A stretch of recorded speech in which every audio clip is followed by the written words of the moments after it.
कुछ दिनों की छुट्टियों में मैं, विवेक, अपने चाचा जी के यहाँ गया था, जो उत्तराखंड के एक शांत और सुरम्य गांव कौसानी में रहते हैं। चाचा जी की एक बेटी है, स्मिता, जिसकी उम्र करीब 22 साल है। स्मिता को देखकर कोई भी पहली ही नजर में ठहर जाए।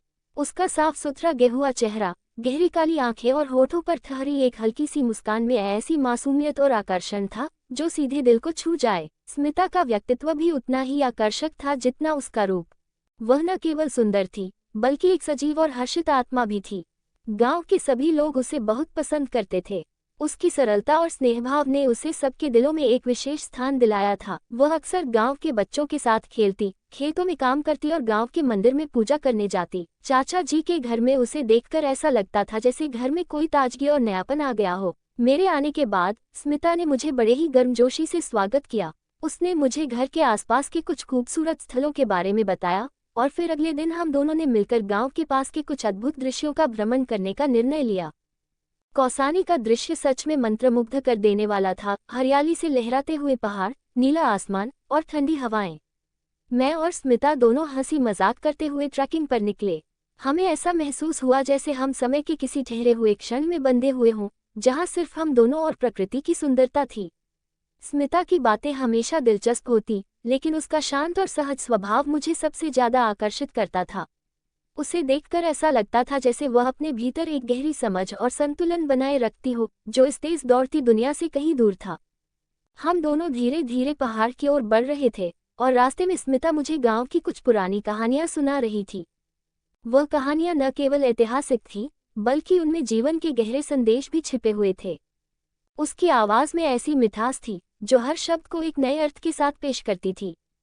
बीच बीच में वह हंसते हुए मुझे बताती, यहाँ के लोग जानते हैं कि असली शांति क्या होती है, क्योंकि उनके पास सिर्फ समय होता है और वही समय उन्हें अपनी जिंदगी को समझने का अवसर देता है।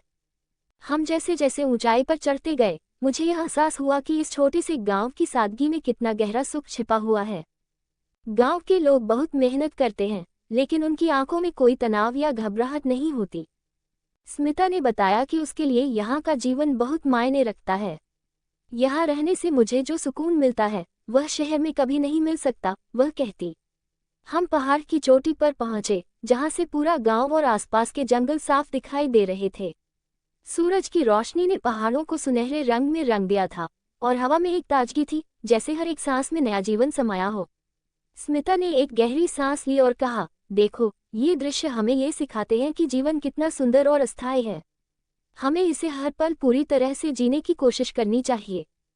मैं उसकी बातों में खो गया था।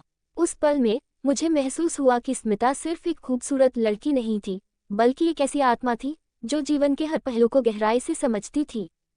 उसकी सोच और उसकी सरलता में कुछ ऐसा था जो मुझे प्रेरित करता था। मेरे दिल में एक अजीब सी बेचैनी थी, लेकिन साथ ही एक सुकून भी था। हम दोनों कुछ देर चुपचाप खड़े रहे, बस प्रकृति के अद्भुत दृश्य को महसूस करते हुए। उस शांत लेकिन गहरे पल में मुझे यह एहसास हुआ कि जीवन की असली खूबसूरती इन छोटे अनमोल लम्हों में छिपी होती है।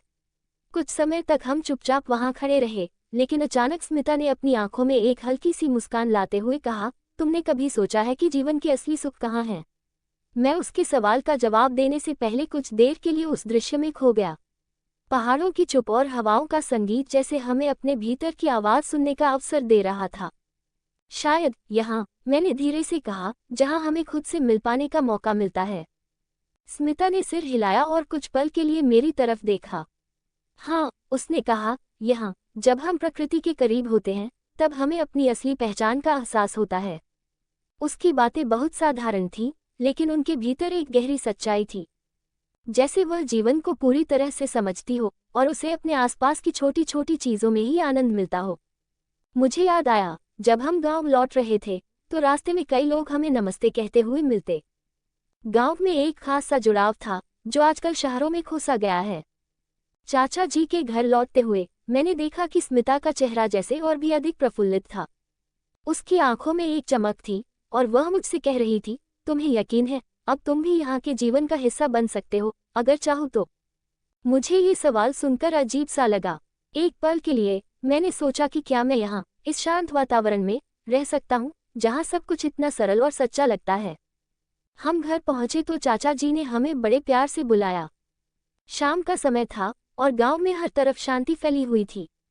चाचा जी ने हमें घर के बगीचे में बैठाकर कुछ चाय और पकौड़ी परोसी। स्मिता ने चुटकी लेते हुए कहा, देखिए चाचा, अब तो आपके मेहमान भी हमारे गांव के माहौल में ढलने लगे हैं। चाचा जी हंसे और बोले, ये तो होना ही था भाई। जब इंसान अपने असली रूप में होता है तो वह जहां भी जाए खुद को वही ढाल लेता है। वो शाम इतनी सुकून भरी थी कि समय का पता ही नहीं चला। बातचीत, हंसी और चाय के कपों के साथ जैसे पूरी दुनिया वहीं रुक गई थी। उसी शाम जब मैं अपने कमरे में जाकर खिड़की से बाहर देख रहा था, मुझे एक एहसास हुआ।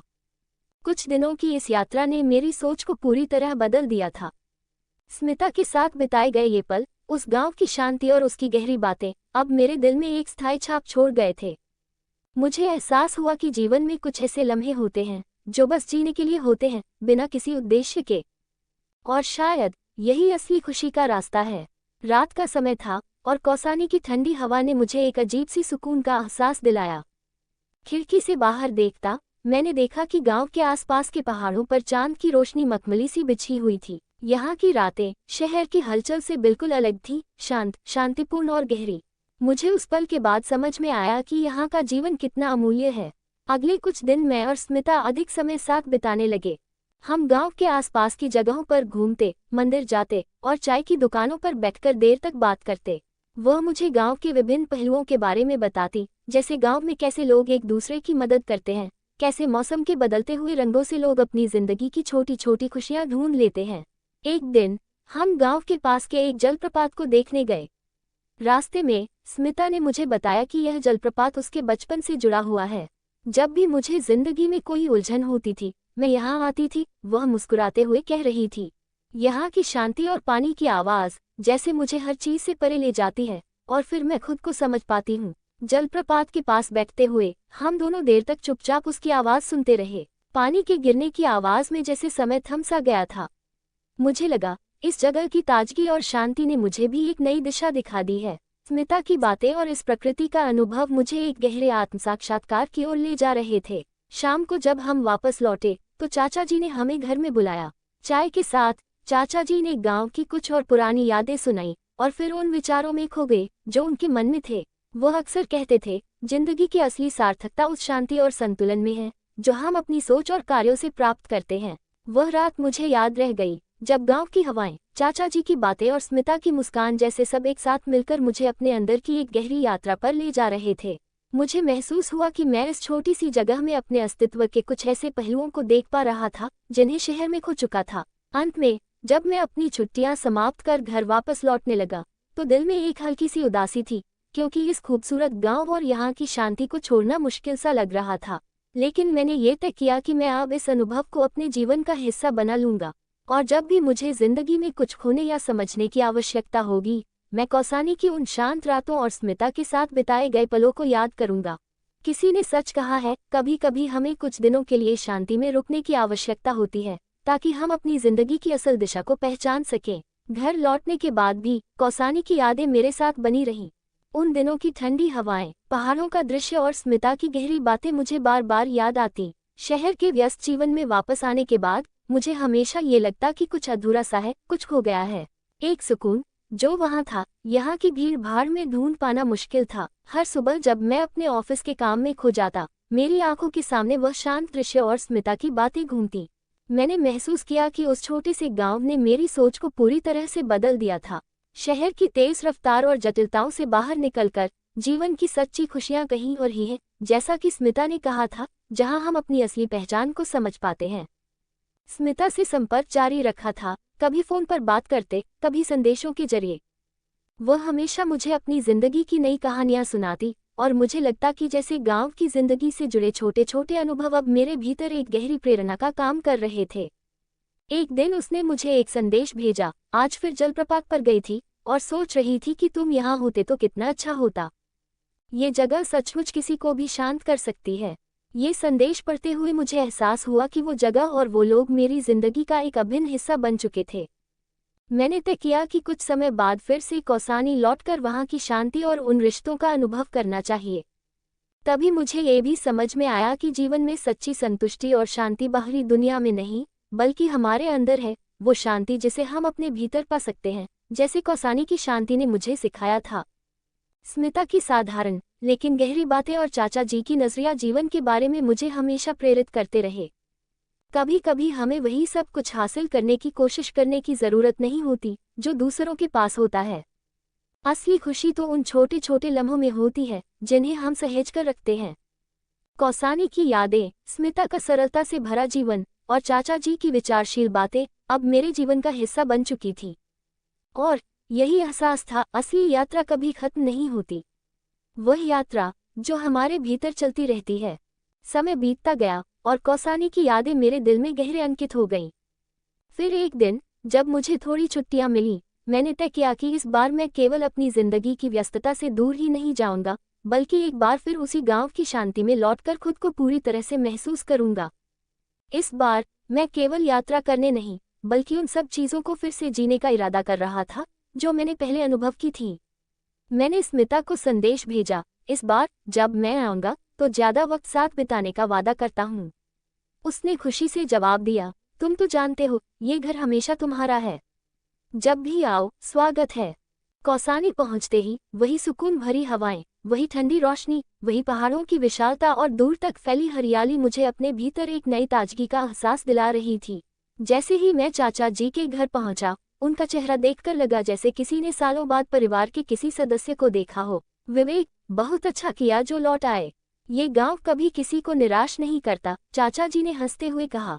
स्मिता भी वहां थी। उसने मुझे देखकर कहा, तुम तो जैसे वापस अपने घर लौट आए हो। उसकी मुस्कान में वही मासूमियत थी जो पहली बार मैंने उसे देखा था, लेकिन इस बार उसमें एक नई गहराई भी थी, जैसे वह भी समय के साथ और भी समझदार और शांत हो गई थी। हम दोनों फिर से गांव की गलियों और रास्तों पर चल पड़े। आजकल स्मिता बहुत कुछ सोचने लगी थी और मुझे उसका दृष्टिकोण और भी पक्का और स्पष्ट महसूस हुआ। उसने बताया कि उसे अपने भविष्य के बारे में अब एक स्पष्ट दिशा मिल रही थी। मैंने फैसला किया है कि मैं यहाँ के जंगलों, पहाड़ों और यहाँ के लोगों के साथ अपना समय बिताऊंगी। शहर की आपाधापी से दूर यहाँ की साधारण जिंदगी में बहुत कुछ हासिल किया जा सकता है। मैंने उसकी बातों को सुना और महसूस किया कि यह वही स्थान है जहाँ हर किसी को कभी न कभी रुककर अपनी जिंदगी को समझने का अवसर मिलना चाहिए। यहाँ की शांति, साधारणता और प्राकृतिक सौंदर्य एक गहरी सीख देती है, जिंदगी की सच्ची खुशियाँ बाहरी दुनिया में नहीं बल्कि अपने भीतर हैं। हम दोनों फिर से जलप्रपात की ओर चल पड़े। अब ये जगह मेरे लिए और भी खास हो गई थी। जलप्रपात के पास बैठकर हम दोनों फिर से चुपचाप उसकी आवाज सुन रहे थे, जैसे समय हमारे आसपास रुक गया हो। स्मिता ने धीरे से कहा, देखो यहाँ की पानी की आवाज कितनी शांत है। ये हमें याद दिलाती है कि जब हम भीतर से शांत होते हैं तो जीवन अपने आप सही दिशा में चलने लगता है। मैंने उसकी ओर देखा और महसूस किया कि उसकी बातें अब मुझ में गहरे तक समा रही थीं। अब मुझे समझ में आया कि स्मिता का जीवन यहाँ के उन छोटे छोटे लम्हों में बसा हुआ था जो उसे शांति और संतुष्टि देते थे। और वही सीख मुझे भी धीरे धीरे मिल रहा था। जिंदगी की असली खुशियाँ कहीं दूर नहीं बल्कि यही हमारे आसपास हैं। वह दिन, वह जगह और वह अनुभव मेरे जीवन का हिस्सा बन गए थे। और शायद यही जीवन का सबसे बड़ा सच है, हर किसी को अपनी दिशा खुद तय करनी होती है और इसके लिए कभी कभी हमें अपने भीतर के शांत को महसूस करना होता है। कौसानी की उन ठंडी हवाओं, पहाड़ों और स्मिता की समझदारी ने मेरी जिंदगी को एक नया दृष्टिकोण दिया था।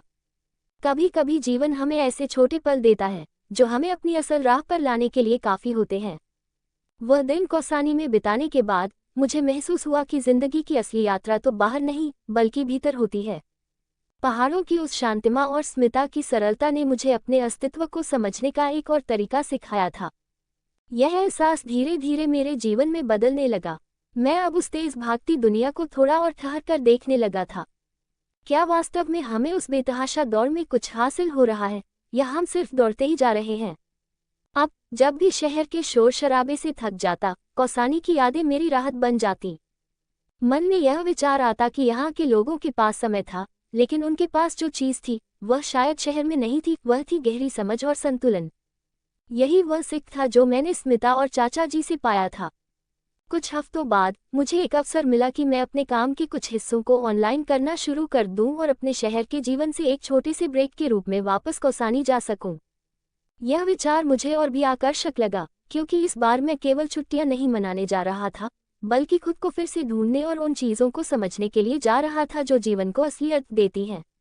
चाचा जी ने मुझे फिर से स्वागत करते हुए कहा, तुम लौटे हो तो बस अब यही सोचो कि शहर की भागदौड़ को छोड़कर यहाँ की शांति में जीना आसान है, लेकिन जीवन में संतुलन बनाना जरूरी है।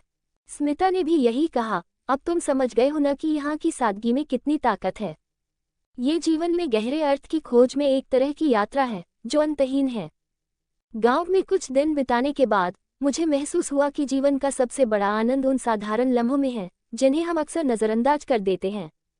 चाय की चुस्कियां, सुबह की ताज़ी हवा, एक पुराने दोस्त के साथ बैठकर बातें करना या चाचा जी के साथ गांव के बारे में बात करना, ये सब कुछ अद्भुत था और मुझे अब समझ में आने लगा था कि यही असली खुशियां हैं।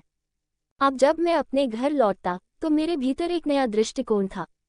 काम की व्यस्तता और तनाव अब उतना परेशान नहीं करते थे। मैंने सीखा था कि असली संतुष्टि अंदर से आती है और हमें खुद को कभी न कभी रुककर समझने की जरूरत होती है। स्मिता, चाचा जी और कौसानी के उस शांत वातावरण ने मेरी जिंदगी को एक नई दिशा दी थी और उस दिन मुझे यह एहसास हुआ कि जीवन की असली यात्रा कभी खत्म नहीं होती, ये हमेशा चलती रहती है। ये यात्रा तब तक जारी रहती है जब तक हम अपनी आत्मा के साथ सही तालमेल में रहते हैं, अपने अंदर की शांति को समझते हैं और उसके हिसाब से अपनी दुनिया को आकार देते हैं। कुछ महीनों बाद मैं फिर से शहर लौट आया, लेकिन अब मेरा दृष्टिकोण बदल चुका था। मुझे लगता कि मैंने शहर की आपाधापी और प्रतिस्पर्धा से खुद को पूरी तरह से मुक्त कर लिया था और अब मुझे समझ में आ रहा था कि जीवन का असली आनंद उन छोटे अदृश्य पलों में छिपा हुआ था जो हम अक्सर अनदेखा कर देते हैं। एक दिन अपने ऑफिस के काम से फुर्सत पाकर मैंने स्मिता को कॉल किया। हम अब काफी अच्छे दोस्त बन चुके थे और बीच बीच में एक दूसरे से विचारों का आदान प्रदान करते रहते थे। स्मिता, मुझे तुम्हारी जिंदगी के बारे में बहुत कुछ सोचने का मौका मिला है। तुम सही कहती हो, यहाँ की सादगी में बहुत गहरी ताकत है, मैंने कहा। वह हंसी और फिर थोड़ी गंभीर होकर बोली, तुमने जो कहा वो सच है। जिंदगी में कई बार हमें हर चीज से दूर होकर खुद को पहचानने का समय मिलता है और मुझे लगता है कि यही इस साधारण जिंदगी में हम असली खुशियाँ पा सकते हैं। ये वो जगह है जहाँ हम केवल होने के लिए होते हैं, न कि करने के लिए। उसके शब्द मेरे दिल में गहरे उतर गए। ये वो विचार था जिसे मैंने भी अनुभव किया था, लेकिन शायद शब्दों में नहीं ढाल पाया था। स्मिता की सरलता और शांति ने मुझे ये समझाया था कि जीवन में कभी कभी कुछ बड़ा करने की बजाय बस सच्चाई और सादगी से जीना ज्यादा महत्वपूर्ण है। हमारी बातचीत में स्मिता ने कहा, तुम्हें कभी भी यहाँ आने का मन हो तो तुम हमेशा स्वागत हो। कौसानी में कुछ समय बिताना हर किसी को न केवल बाहर से बल्कि अंदर से भी सशक्त बना देता है। ये सुनकर मैंने महसूस किया कि मेरे जीवन की सच्ची यात्रा वही थी जो मैंने कौसानी में शुरू की थी। ये यात्रा न केवल बाहर की दुनिया में बल्कि भीतर के संसार में भी थी। गांव के लोग, चाचा जी, स्मिता और वो शांति जो मुझे वहां मिली, वो अब मेरे जीवन का हिस्सा बन चुकी थी। शहर लौटने के बाद भी मैंने कुछ महत्वपूर्ण बदलाव किए। पहले की तरह नहीं मैं हर समय तनाव में रहता, न ही मुझे उस तेज भागती दुनिया से जुड़ी चीज़ों का कोई डर था। अब मैं समय को अधिक सही तरीके से प्रबंधित करता था, खुद के लिए वक्त निकालता और प्रकृति से जुड़े अनुभवों को भी अपनी जिंदगी का हिस्सा बनाता। कभी कभी मैं सुबह के वक्त पार्क में टहलने जाता या फिर शहर के बाहर के किसी शांत स्थान पर अकेले बैठकर खुद को महसूस करता। एक दिन मैंने चाचा जी को फ़ोन किया और उन्हें बताया कि मैं फिर से कौसानी आ रहा हूँ। बहुत अच्छा किया बेटा, चाचा जी ने हंसते हुए कहा, यहाँ की हवा हमेशा ताजगी देती है। जब भी आओ हम तुम्हारा इंतजार करेंगे। मुझे लगा कि मैं अपनी जिंदगी की एक नई शुरुआत कर रहा हूँ जिसमें हर छोटी सी खुशी को महसूस किया जा सकता था। मेरी यात्रा अभी भी जारी थी। ये यात्रा आत्मा के भीतर चलने वाली थी, जहाँ हर कदम हमें अपनी सच्चाई के और करीब ले जाता था। कौसानी के उस छोटे से गांव ने मुझे न केवल शांति दी थी बल्कि उस सादगी को समझने का अवसर भी दिया था जिसमें हम असली जीवन जी सकते हैं। और इस यात्रा के अंत में मैंने ये समझा कि असली साहस अपनी जिंदगी को ऐसे जीने में है जैसा वह है, बिना किसी नकली रौनक के। एक दिन जब मैं फिर से शहर में अपने काम में व्यस्त था, मुझे एहसास हुआ कि अब मैं पहले जैसा नहीं था। पहले मैं हमेशा अधिक से अधिक पाने की दौड़ में था, पर अब मुझे एहसास हुआ कि कभी कभी हमें वो सब छोड़कर जो हमारे पास पहले से है उसका सही मूल्य समझने की आवश्यकता होती है। मैंने शहर के शोर शराबे से कुछ समय के लिए खुद को अलग करने का सोचा। मुझे याद आया स्मिता ने मुझसे कहा था, जिंदगी को समझने के लिए हमें कभी कभी उसे हल्का करने की आवश्यकता होती है। अगली छुट्टियों में मैं फिर से कौसानी जाने का मन बना चुका था और इस बार मैंने पूरी योजना बनाई थी। मुझे केवल शांति नहीं चाहिए थी, बल्कि खुद को फिर से पहचानने और वह सादगी महसूस करने का अवसर चाहिए था जो मैंने पहले वहां पाया था। मुझे ये जानने की इच्छा थी कि क्या इस बार भी वही अनुभव मेरे दिल में गहरी छाप छोड़ पाएगा जैसा पहले हुआ था। कौसानी पहुंचते ही वही ठंडी हवा और पहाड़ों के आसपास की शांति ने मुझे एक अलग ही एहसास दिलाया। चाचा जी ने मुझे उसी तरह गर्मजोशी से स्वागत किया जैसे हर बार करते थे। स्मिता भी सामने आए और उसके चेहरे पर वही मुस्कान थी जो हमेशा मेरे दिल को छू जाती थी। मुझे लगा कि यहाँ के लोग बस इतने सरल हैं कि उनकी सबसे छोटी बात भी किसी बड़े सिक्क की तरह महसूस होती है। इस बार मैंने अपना समय पूरी तरह से प्रकृति के बीच बिताने का फैसला किया था। दिन में लंबी सैर पर जाना, नदियों के किनारे बैठना, चाय की छोटी दुकानों पर बैठकर गांव के लोगों से बातचीत करना और रात में आकाश को देखकर तारों की कहानी सुनना, इन सभी गतिविधियों ने मेरे दिल को कुछ और ही शांति दी।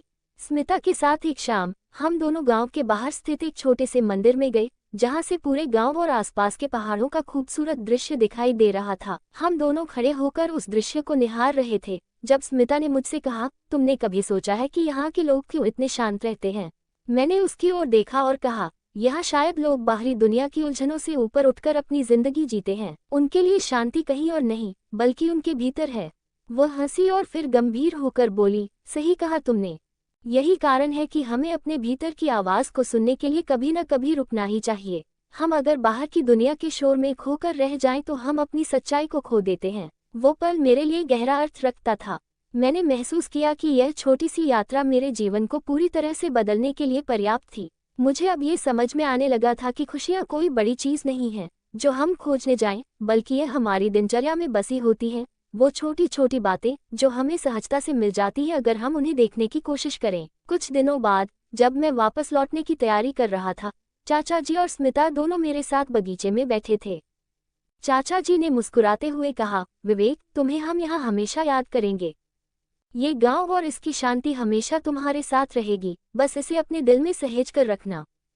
स्मिता ने सिर हिलाते हुए कहा, याद रखना, जब भी तुम्हें शांति की आवश्यकता हो तुम हमेशा वापस आ सकते हो। इस गांव में हर किसी का दिल खुला है और हमें हमेशा अच्छा लगता है जब हमारे जैसे लोग यहाँ आते हैं और खुद को महसूस करते हैं। मेरे भीतर एक गहरी चुप छा गई। मैं महसूस कर रहा था कि इस यात्रा ने मुझे एक नई दिशा दी थी। ये केवल एक भौतिक यात्रा नहीं थी बल्कि एक आंतरिक यात्रा थी जो अब भी जारी थी। मुझे एहसास हुआ कि असली जीवन वही है जहां हम अपने भीतर के शांति और संतुलन को पहचानते हैं और उसे बाहरी दुनिया से ऊपर मानते हैं। कौसानी की यादें मेरे साथ हमेशा रहेंगी, लेकिन उससे भी महत्वपूर्ण बात यह है कि मैंने उस गांव की सादगी में अपनी असली दिशा पाई और यह सीख मेरे लिए सदा के लिए एक अमूल्य खजाना बन चुका था। कौसानी से लौटने के बाद मेरी जिंदगी में एक निखार सा आ गया था। पहले जहां मैं हर दिन व्यस्तता और दबाव में जीता था, अब मुझे हर चीज में एक संतुलन और शांति का एहसास होने लगा था।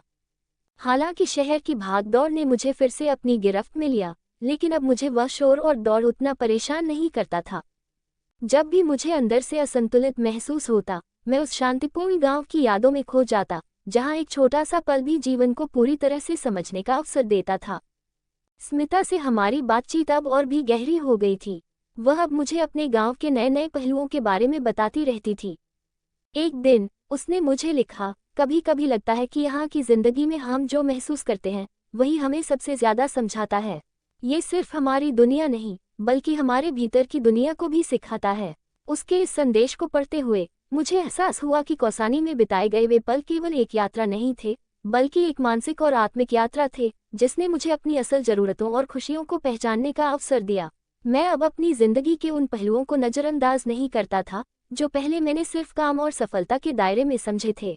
मैंने जाना कि हम जितना ज्यादा अपने भीतर की शांति को महसूस करते हैं उतना ही हम बाहरी दुनिया के शोर से मुक्त होते जाते हैं। शहर में रहते हुए मैंने ये भी निर्णय लिया कि हर महीने मुझे कुछ दिन बाहर कहीं अकेले बिताने चाहिए, किसी ऐसे स्थान पर जहां मैं खुद से मिल सकूं। मैं जानता था कि यह छोटे पल मुझे अपनी जिंदगी के उद्देश्य को फिर से स्पष्ट करने में मदद करेंगे और यह समय मुझे किसी बड़े लक्ष्य की ओर बढ़ने से पहले खुद को फिर से ढूंढने का अवसर देगा। कभी कभी जब मैं अपने दोस्तों के साथ बैठता और उनसे जीवन की बातें करता तो मुझे लगता जैसे मैंने कुछ ऐसी बातें जान ली हैं जिन्हें मैं पहले नहीं समझ पाया था।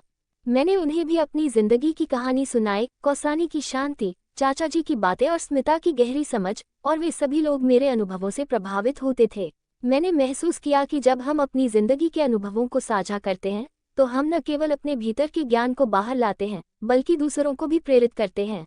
मेरे जीवन में एक नया उद्देश्य था, अपने जीवन को सच्चे अर्थ में जीना, उन छोटे छोटे पलों को समझना और कभी न भूलना कि असली खुशियां हमारे भीतर हैं। मुझे अब यह एहसास हुआ कि यात्रा का सबसे बड़ा उद्देश्य सिर्फ गंतव्य नहीं बल्कि रास्ता भी है। और रास्ता वही होता है जहां हम खुद को समझते हैं, अपने भीतर की आवाज को सुनते हैं और अपने जीवन को बिना किसी आडंबर के जीने का अभ्यास करते हैं। अब जब भी मैं एक नई यात्रा पर निकलता तो मेरी सबसे बड़ी उम्मीद यही होती कि मैं उस यात्रा से लौटकर कुछ और शांत, संतुलित और आत्मसंतुष्ट होकर वापस लौटूं। मुझे याद आया कि चाचा जी ने एक दिन कहा था, जीवन में आगे बढ़ने के लिए हमें खुद को समझना और स्वीकारना जरूरी है, और जब तुम खुद से सच्चे रहोगे तो रास्ते अपने आप साफ हो जाएंगे।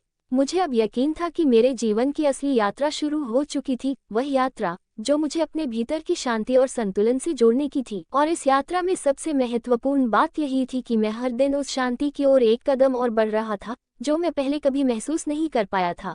कुछ समय बाद मुझे एहसास हुआ कि मेरी जिंदगी में एक ठहराव सा आ गया था। शहर की भागदौड़ और कार्यों की एक लंबी सूची में मैं खुद को खोने लगा था। वहीं मैंने ये भी महसूस किया कि उस शांति और संतुलन को फिर से पाने के लिए मुझे और गहरे में जाकर खुद से मिलना होगा। कौसानी की यात्रा से मुझे जो कुछ सीखने को मिला था वह अब मेरे जीवन का हिस्सा बन चुका था, लेकिन उसे बनाए रखने के लिए मुझे कुछ और कदम उठाने थे।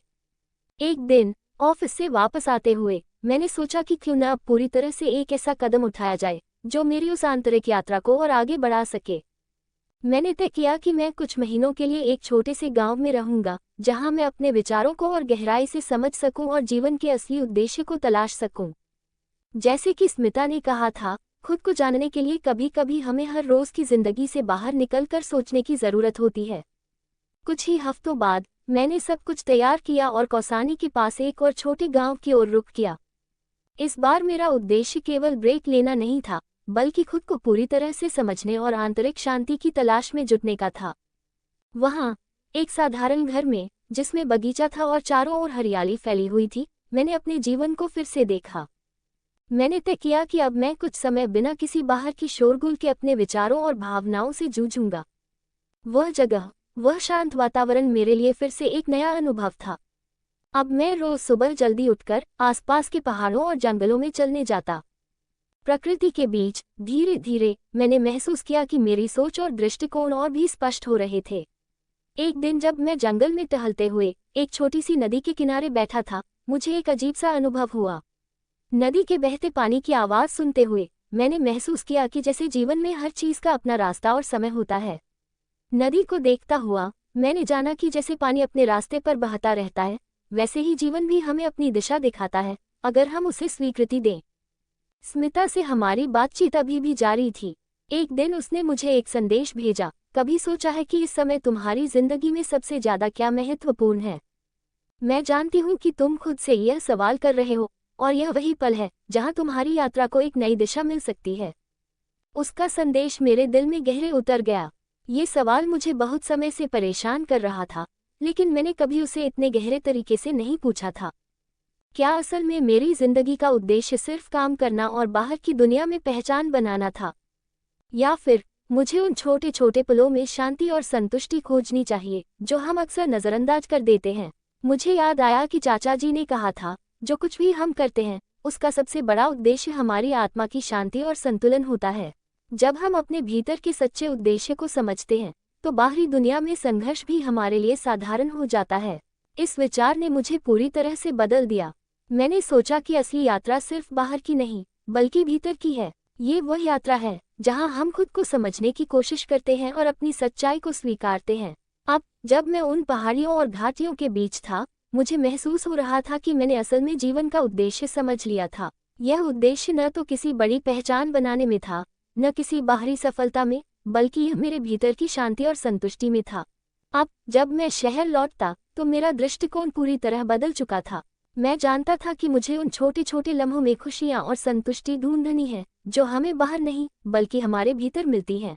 मेरी यात्रा अब बाहर की नहीं, भीतर की थी, और इस यात्रा ने मुझे हर पल जीने की कला सिखाई थी। ये यात्रा अब भी जारी है, न केवल एक स्थान से दूसरे स्थान तक, बल्कि एक मानसिक और आत्मिक सफर के रूप में जो मुझे अपने भीतर की सच्चाई और शांति के करीब ले जाता है। और मुझे यकीन था कि इस यात्रा में जो भी मोड़ आएगा वह मेरी सच्ची पहचान और उद्देश्य की ओर एक और कदम होगा। कुछ महीनों बाद जब मैं वापस शहर लौट आया तो मैंने महसूस किया कि मेरी यात्रा अब केवल एक भौतिक सफर नहीं रह गई थी, बल्कि यह मेरे जीवन का एक तरीका बन गई थी। कौसानी में बिताए गए वे दिन, जंगलों में बिताए गए वे पल अब मेरे जीवन का हिस्सा थे। शहर में लौटकर भी मैंने अपनी जिंदगी के प्रति एक नया दृष्टिकोण अपनाया था।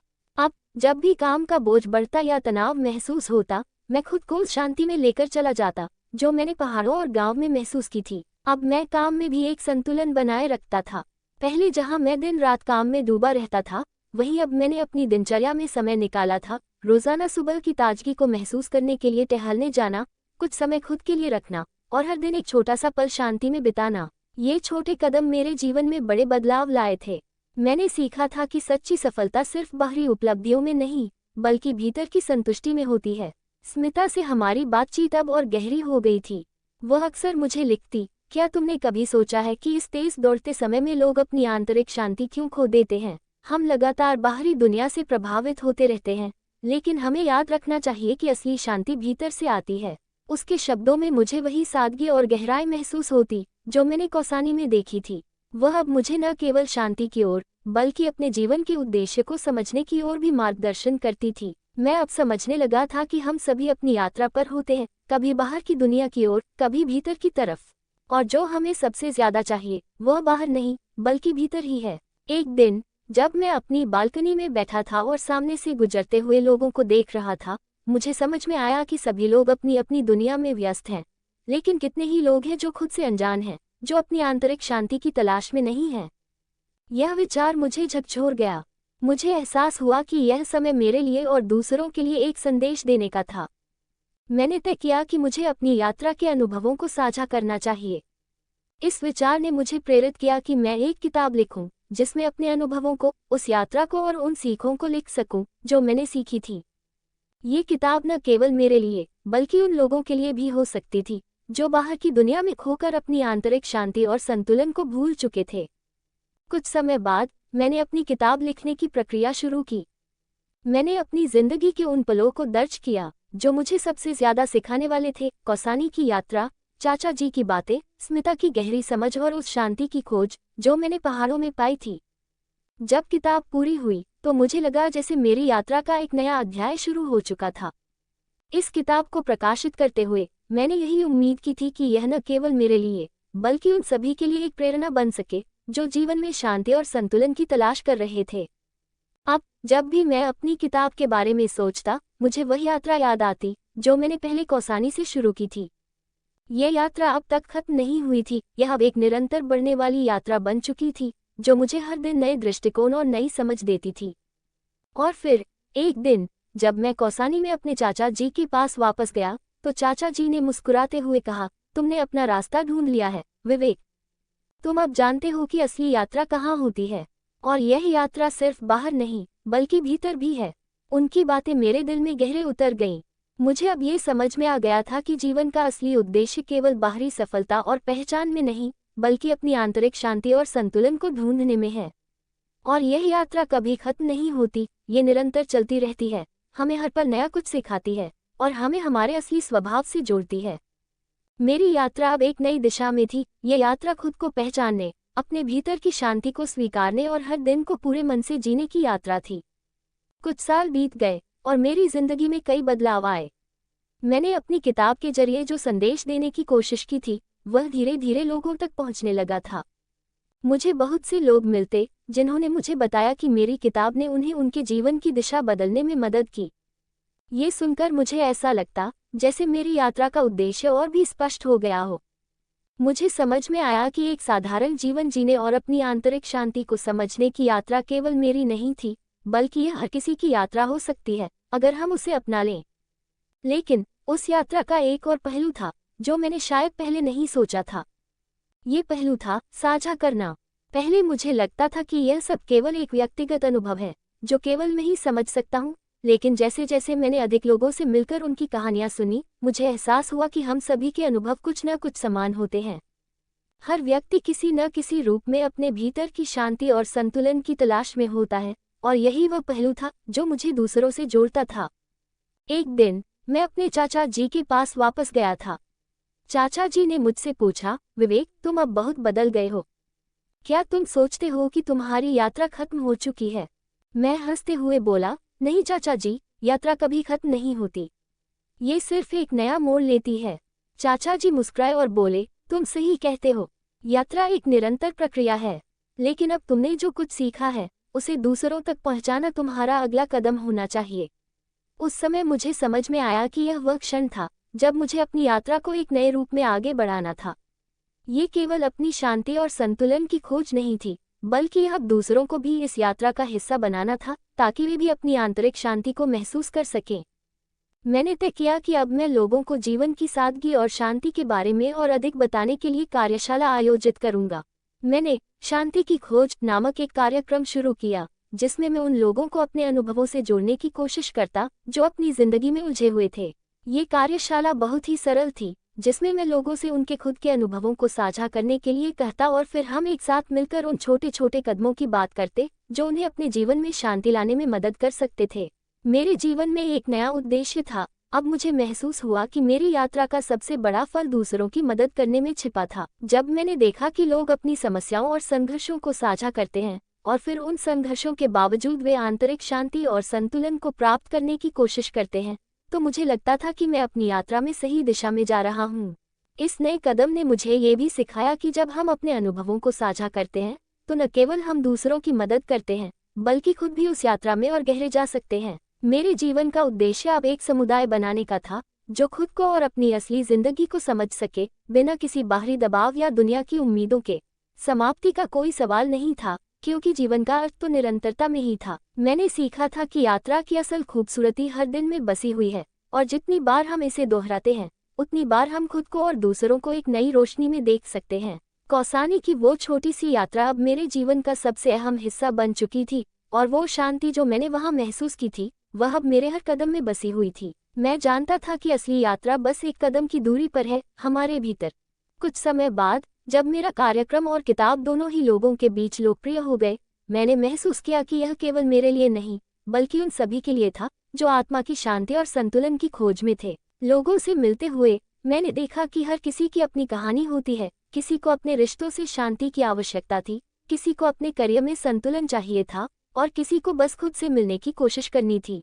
ये बातें मेरे लिए एक तरह से जीवन के विविध पहलुओं का प्रतिबिंब थीं, और मुझे समझ में आया कि हर व्यक्ति अपने संघर्षों के बावजूद शांति की खोज में होता है, बस इसे पहचानने का तरीका थोड़ा अलग होता है। एक दिन जब मैं अपनी कार्यशाला के बाद शांतिपूर्वक बगीचे में बैठा था, मुझे एक संदेश मिला। ये संदेश स्मिता का था, जो अब भी कौसानी में अपने माता पिता के साथ रहती थी। वह लिख रही थी, विवेक, मैंने तुम्हारी किताब पढ़ी और तुम्हारे अनुभवों से बहुत कुछ सीखा। तुमने जो जीवन के बारे में लिखा है वह मुझे बहुत गहरे स्तर पर महसूस हुआ। तुम्हारी यात्रा ने मुझे ये समझने में मदद की कि मैं अपनी जिंदगी में किस दिशा में जा रही हूँ और मुझे अपनी आंतरिक शांति को फिर से पाना है।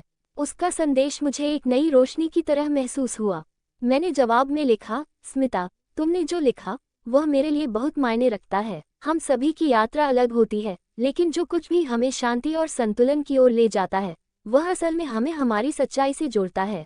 जीवन का सबसे बड़ा तो यह है कि हम खुद को समझें और अपने भीतर की शांति को पहचानें। स्मिता ने फिर मुझे एक तस्वीर भेजी जिसमें वह पहाड़ों के बीच खड़ी थी और उसके चेहरे पर वही शांत, संतुष्ट मुस्कान थी जो कभी मेरे दिल को छू गई थी।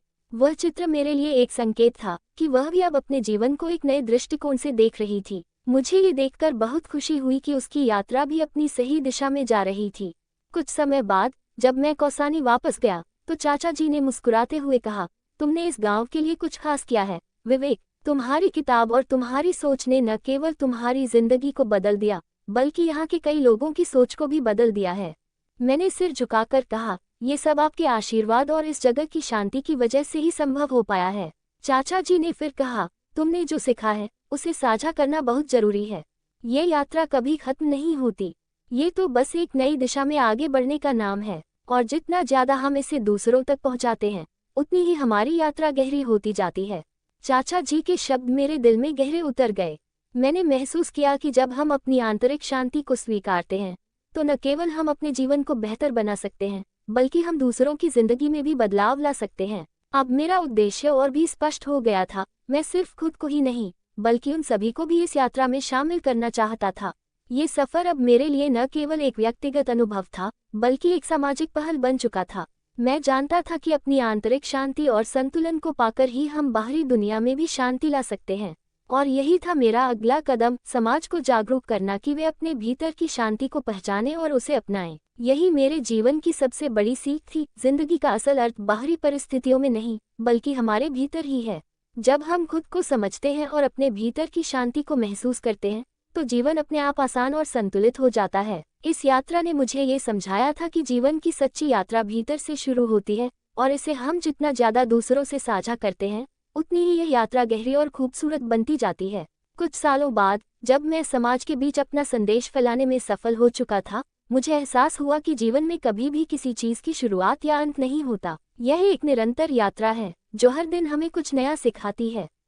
अब जब मैं अपनी कार्यशालाओं और किताबों के जरिए लोगों से मिलता था, तो मुझे ये समझ में आता कि मैं जो कुछ भी कर रहा था, वह न सिर्फ मेरे लिए, बल्कि दूसरों के लिए भी महत्वपूर्ण था। यह एक साझा प्रक्रिया थी, जहां हर व्यक्ति अपनी राह पर था, लेकिन हम सभी एक साथ इस यात्रा का हिस्सा थे। मेरे जीवन में एक नया मोड़ आया जब मुझे एक अवसर मिला। मैंने एक बड़ा राष्ट्रीय मंच चुना, जहां मैं जीवन के उद्देश्य, आंतरिक शांति और संतुलन के बारे में बात कर सकता था। यह अवसर मेरे लिए एक चुनौती से कम नहीं था, क्योंकि इस मंच पर बहुत से बड़े वक्ता और विशेषज्ञ मौजूद थे। हालांकि मुझे कोई डर नहीं था, क्योंकि मुझे यह विश्वास था कि मेरे अनुभव और विचारों में वह ताकत है जो किसी के जीवन में बदलाव ला सकती है। कार्यक्रम के दिन, जब मैंने मंच पर कदम रखा, तो मुझे एक अनजाना सा आत्मविश्वास महसूस हुआ। मैं जानता था कि यह केवल मेरी बात नहीं थी, बल्कि यह उन सभी लोगों की आवाज़ थी, जिन्होंने अपनी शांति की तलाश में संघर्ष किया था। मैंने धीरे धीरे बात शुरू की। हम सभी जीवन में कई अलग अलग रास्तों से गुजरते हैं, लेकिन असल यात्रा हमारे भीतर की होती है। हम जिस दिशा में आगे बढ़ते हैं, वह सिर्फ बाहरी नहीं, बल्कि हमारे भीतर की शांति पर निर्भर करती है। जब मैंने अपने अनुभव और यात्रा के बारे में बताया, तो मैंने देखा कि लोग बहुत ध्यान से सुन रहे थे। एक क्षण के लिए मुझे ऐसा लगा जैसे मैंने अपनी यात्रा के हर कदम को सही दिशा में रखा था, और अब यह मेरे लिए किसी पुरस्कार से कम नहीं था। अंत में, जब मैंने कहा, जीवन का असल उद्देश्य बाहरी दुनिया में नहीं, बल्कि हमारे भीतर है। जब हम खुद को समझते हैं, अपनी आंतरिक शांति को अपनाते हैं, तो हम पूरी दुनिया को एक नया दृष्टिकोण दे सकते हैं। तो पूरा हॉल तालियों से गूंज उठा। यह एक नया कदम था, लेकिन यह मेरे जीवन का एक महत्वपूर्ण मोड़ भी था। मुझे एहसास हुआ कि जब हम अपने विचारों और अनुभवों को दूसरों तक पहुंचाते हैं, तो न केवल हम खुद को, बल्कि पूरी दुनिया को एक नई दिशा दे सकते हैं। अब मेरा उद्देश्य और भी स्पष्ट हो गया था। यह यात्रा अब किसी किताब या कार्यशाला तक सीमित नहीं थी, यह एक आंदोलन बन चुकी थी।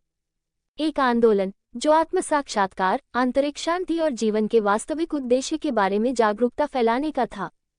कुछ महीनों बाद, मैंने एक पहल शुरू की, शांति का संदेश, जिसमें लोग अपने जीवन में शांति और संतुलन लाने के लिए एक साथ जुड़ सकते थे।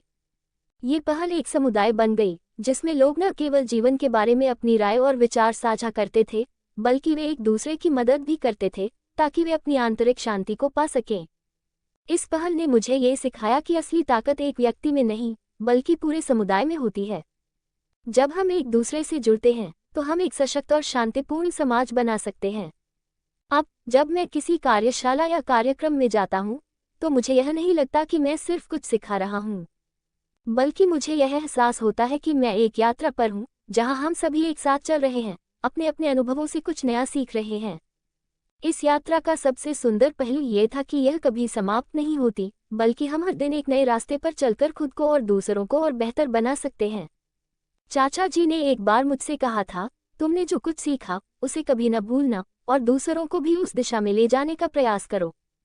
ये वही रास्ता है जो हमें अपनी असली पहचान और उद्देश्य की ओर ले जाता है। आज उन शब्दों को याद करते हुए मुझे लगता है कि यही सच्ची यात्रा है, जो खुद से शुरू होती है और पूरी दुनिया से जुड़ने तक जाती है। मेरे लिए यात्रा अब पूरी तरह बदल चुकी थी। ये केवल एक यात्रा नहीं, बल्कि जीवन का तरीका बन चुका था, अपनी आंतरिक शांति को समझना, उसे साझा करना और हर दिन उस शांति में बढ़ना। जब हम इस यात्रा को अपनाते हैं, तो हमें न केवल खुद को जानने का अवसर मिलता है, बल्कि हम दुनिया को भी एक नए दृष्टिकोण से देख सकते हैं। जीवन के हर कदम पर ये यात्रा मुझे अपनी सच्चाई से जोड़ती रही, और मुझे यकीन था कि इस यात्रा का कोई अंत नहीं होता। यही वह यात्रा थी जो हर किसी को एक सशक्त, शांत और संतुलित जीवन जीने का अवसर देती थी। समय के साथ मेरी यात्रा ने एक नया मोड़ लिया। जैसा कि मैंने पहले सोचा था, जीवन की यह यात्रा कभी समाप्त नहीं होती। यह एक निरंतर प्रक्रिया है, और जैसे जैसे हम आगे बढ़ते हैं, हमें न केवल अपनी आत्मा की गहराइयों में खो जाने का अवसर मिलता है, बल्कि हम उन अनगिनत संभावनाओं से भी परिचित होते हैं जो जीवन हमें प्रदान करता है। मेरी पहल, शांति का संदेश, अब एक बड़ा आंदोलन बन चुकी थी। हर महीने हम बड़े आयोजनों, कार्यशालाओं और सम्मेलनों का आयोजन करने लगे थे, जहां लोग अपनी आंतरिक शांति और संतुलन की खोज में एक दूसरे से जुड़ते। ये कार्यक्रम अब केवल भारत तक ही सीमित नहीं था, बल्कि हम विभिन्न देशों में भी इस संदेश को फैलाने लगे थे। हमारे कार्यक्रमों में भाग लेने वाले लोग न केवल अपने व्यक्तिगत संघर्षों को साझा करते थे, बल्कि एक साथ मिलकर समाधान खोजते थे। और यह एक शक्तिशाली एहसास था, हम जितना अधिक एक दूसरे से जुड़ते, उतना ही हमें अपनी आंतरिक शांति मिलती। एक दिन, जब हम एक बड़े राष्ट्रीय सम्मेलन की तैयारी कर रहे थे, मुझे एक अप्रत्याशित संदेश मिला। ये संदेश एक पुराने दोस्त का था, जो मुझे स्कूल के समय से जानता था। उसने लिखा, विवेक, मैंने तुम्हारी यात्रा को काफी करीब से देखा है और अब मुझे समझ में आ रहा है कि शांति और संतुलन की वास्तविक खोज क्या होती है। तुम्हारी किताब और कार्यक्रमों ने मुझे और मेरी जिंदगी को पूरी तरह से बदल दिया है। मैं अब उन संघर्षों से बाहर निकल चुका हूँ जो मुझे कभी घेरते थे। इस संदेश ने मुझे गहरे स्तर पर छुआ। ये समझना कि मैंने किसी के जीवन में बदलाव लाया है, मेरे लिए किसी पुरस्कार से कम नहीं था। यह अनुभव मुझे हमेशा याद दिलाता था कि इस यात्रा का उद्देश्य केवल अपनी आंतरिक शांति नहीं है, बल्कि इसे दूसरों तक पहुंचाना भी उतना ही जरूरी है। हर व्यक्ति के जीवन में परिवर्तन लाना एक छोटे से कदम से शुरू होता है, और जब हम इस परिवर्तन को एक साथ साझा करते हैं, तो यह एक सामूहिक आंदोलन बन जाता है। इस सफलता ने मुझे और भी प्रेरित किया कि मैं अपनी यात्रा को और आगे बढ़ाऊं। मैंने तय किया कि अब मुझे अपनी कार्यशालाओं में अधिक गहराई से शांति की अवधारणा पर बात करनी चाहिए। शांति केवल एक मानसिक स्थिति नहीं है, बल्कि यह एक जीवन जीने का तरीका है, जिसमें हम अपने आप से, अपने परिवेश से और दुनिया से सच्ची सामंजस्य और संतुलन का अनुभव करते हैं। वहीं स्मिता से मेरी बातचीत भी लगातार जारी थी। उसकी जिंदगी में भी एक बदलाव आ चुका था। अब वह अपने जीवन में शांति और संतुलन को समझ चुकी थी। एक दिन उसने मुझे लिखा, विवेक, तुम्हारी यात्रा ने मुझे ये सिखाया है कि बाहरी दुनिया के संघर्षों से परे असली शांति भीतर ही होती है। मैंने अपनी जिंदगी के सबसे अहम पहलू को पहचाना है, अपनी असली पहचान को। अब मैं उन संघर्षों को समझती हूँ और उनसे पार पाने की शक्ति महसूस करती हूँ। उसका संदेश मेरे लिए एक और संकेत था कि मेरी यात्रा सही दिशा में जा रही थी। हमें न केवल अपनी आंतरिक शांति को समझना होता है, बल्कि उसे अपनाना और दूसरों को भी यह एहसास दिलाना होता है कि जीवन की असली शक्ति हमारे भीतर है। जब हम खुद को समझते हैं, तभी हम बाहर की दुनिया को सही दृष्टिकोण से देख सकते हैं। कुछ समय बाद मैंने एक नया विचार विकसित किया, जीवन के उद्देश्य का सम्मान करना। यह विचार था कि हम जिस रास्ते पर चल रहे होते हैं, वह हमारे व्यक्तिगत अनुभवों का नतीजा होता है। कभी कभी हमें रास्ते पर आने वाली बाधाओं को चुनौती के रूप में देखना चाहिए और नकारात्मकता को अवसर में बदलना चाहिए। यही जीवन का सच्चा उद्देश्य है, अपने आप से सच्चे होने के साथ ही हर स्थिति में अपनी आंतरिक शांति बनाए रखना। यह नई सोच मेरे कार्यक्रमों में एक नई ऊर्जा लेकर आई। अब हम जीवन के उद्देश्य पर और गहरी बातें करने लगे थे। हम समझने लगे थे कि किसी व्यक्ति का असली उद्देश्य न केवल बाहरी सफलता में है, बल्कि अपनी आत्मा की शांति में है। यही था वह संदेश जिसे हम सभी को अपने जीवन में लागू करना था।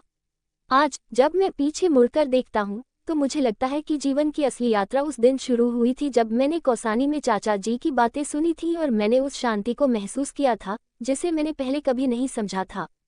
वह यात्रा आज भी जारी है और मुझे यकीन है कि यह एक अंतहीन यात्रा है, जो मुझे न केवल खुद को बल्कि दुनिया को भी शांति और संतुलन की ओर ले जाएगी।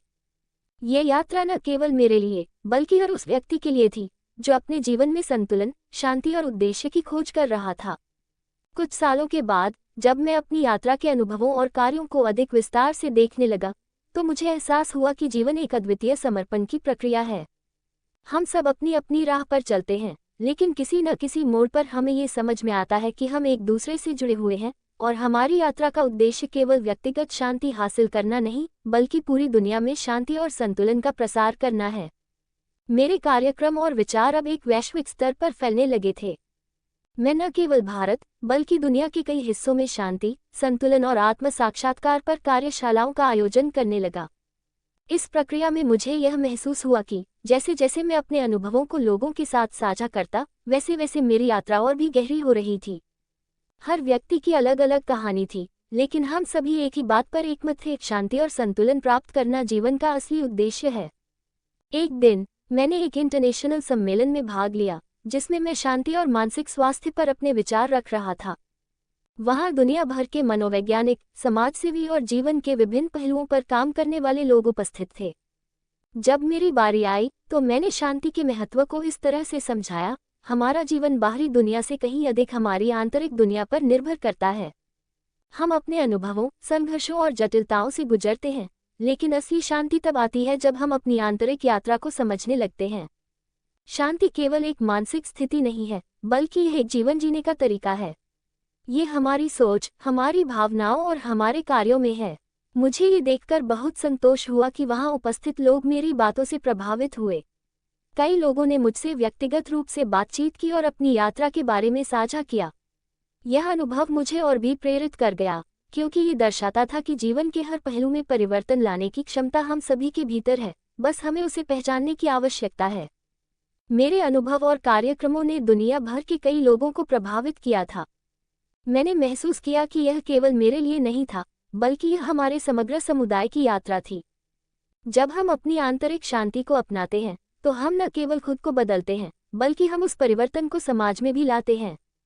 ये समाज का हर एक सदस्य, चाहे वह छोटे गांव में हो या बड़े शहर में, अपने जीवन में शांति और संतुलन की ओर कदम बढ़ा सकता है। स्मिता अब मेरी एक मजबूत सहयात्री बन चुकी थी। उसने न केवल खुद को समझा था, बल्कि उसने अपने आसपास के लोगों को भी शांति के महत्व के बारे में जागरूक करना शुरू कर दिया था। मुझे ये देखकर खुशी होती थी कि वह अब उस रास्ते पर चल पड़ी थी, जिस पर मैंने शुरुआत में कदम रखा था। हम दोनों मिलकर एक नई पहल पर काम कर रहे थे, जिसमें हम युवाओं को आंतरिक शांति की ओर मार्गदर्शन देने के लिए कार्यक्रम चला रहे थे। हमारी कोशिश यह थी कि हर युवा यह समझे कि वह बाहरी दुनिया की अपेक्षाओं से परे अपने भीतर की शक्ति को पहचान सके। धीरे धीरे ये पहल एक आंदोलन बन गई। हम अलग अलग शहरों और देशों में युवा वर्ग के लिए विशेष कार्यशालाएं और सेमिनार आयोजित करने लगे। इन कार्यक्रमों में भाग लेने वाले युवा अपनी समस्याओं और तनावों को खुलकर साझा करते थे, और साथ ही हम उन्हें उन समस्याओं से पार पाने के तरीके सिखाते थे जो मानसिक और भावनात्मक शांति की ओर ले जाते थे। मेरे लिए यह एक बहुत ही संतोषजनक अनुभव था, क्योंकि मैं जानता था कि जिस शांति की मैं तलाश कर रहा था, वही शांति अब हजारों लोगों की जिंदगी का हिस्सा बन रही थी। मुझे एहसास हुआ कि यह केवल मेरी यात्रा नहीं थी, ये हम सभी की यात्रा थी, और इसका उद्देश्य केवल खुद की शांति नहीं, बल्कि एक बेहतर समाज और दुनिया का निर्माण करना था। अब जब मैं अपनी यात्रा को देखता हूँ, तो मुझे समझ में आता है कि असली परिवर्तन भीतर से शुरू होता है। जीवन के हर संघर्ष और कठिनाई को हमें एक सीख के रूप में देखना चाहिए। हमारे पास सभी उत्तर पहले से ही मौजूद होते हैं, बस हमें उन्हें पहचानने और अपनाने की आवश्यकता है। इस यात्रा का अंत नहीं था, ये हमेशा चलती रहेगी, और हर दिन हम एक कदम और आगे बढ़ेंगे। और इस यात्रा के हर मोड़ पर हम अपनी सच्चाई, शांति और संतुलन की ओर बढ़ते रहेंगे, ताकि हम न केवल अपनी जिंदगी में बदलाव ला सकें, बल्कि पूरे समाज और दुनिया में एक सकारात्मक परिवर्तन की शुरुआत कर सकें। निर्णय और सारांश। इस यात्रा में मुख्य संदेश ये था कि जीवन की सच्ची शांति और संतुलन भीतर से आते हैं, न कि बाहरी परिस्थितियों से। हम जितना अधिक अपने भीतर की शांति को समझते हैं और अपनाते हैं, उतना ही हम अपने जीवन और समाज में सकारात्मक बदलाव ला सकते हैं। विवेक ने अपनी यात्रा से यह सीखा कि हर व्यक्ति की संघर्ष और अनुभव अलग होते हुए भी हम सभी एक ही उद्देश्य की ओर बढ़ रहे हैं, आंतरिक शांति प्राप्त करना। ये यात्रा केवल व्यक्तिगत संतुलन तक सीमित नहीं रहती, बल्कि जब हम अपने अनुभवों को दूसरों के साथ साझा करते हैं, तो हम समाज में भी बदलाव ला सकते हैं। इस प्रक्रिया में उन्होंने अपनी किताबों, कार्यशालाओं और सामाजिक पहलों के माध्यम से लाखों लोगों को जागरूक किया। स्मिता का उदाहरण इस बात का प्रतीक है कि एक व्यक्ति के जीवन में परिवर्तन लाने के बाद वह दूसरों को भी इस दिशा में मार्गदर्शन कर सकता है। उनकी यात्रा और विचार, खासकर युवाओं के लिए, जीवन में आंतरिक शांति की खोज के महत्व को उजागर करते हैं। सारांश। कहानी का सार यह है कि असली शांति और संतुलन हमारी आंतरिक दुनिया में होते हैं। हम जब खुद को समझते हैं, अपनी सोच और भावनाओं को नियंत्रित करते हैं, तो हम अपने जीवन को और बेहतर बना सकते हैं। विवेक की यात्रा ने ये सिद्ध किया कि जब हम अपनी आंतरिक शांति को अपनाते हैं, तो यह न केवल हमारे लिए, बल्कि समाज और दुनिया के लिए भी परिवर्तन का कारण बनती है। ये यात्रा निरंतर चलती रहती है, और प्रत्येक कदम हमें अपने उद्देश्य की ओर और करीब ले जाता है, आंतरिक शांति और समाज में सकारात्मक बदलाव की ओर। कहानी पसंद आए हो तो लाइक, शेयर और कमेंट जरूर करें। आपकी प्रतिक्रिया मेरे लिए मायने रखती है। धन्यवाद।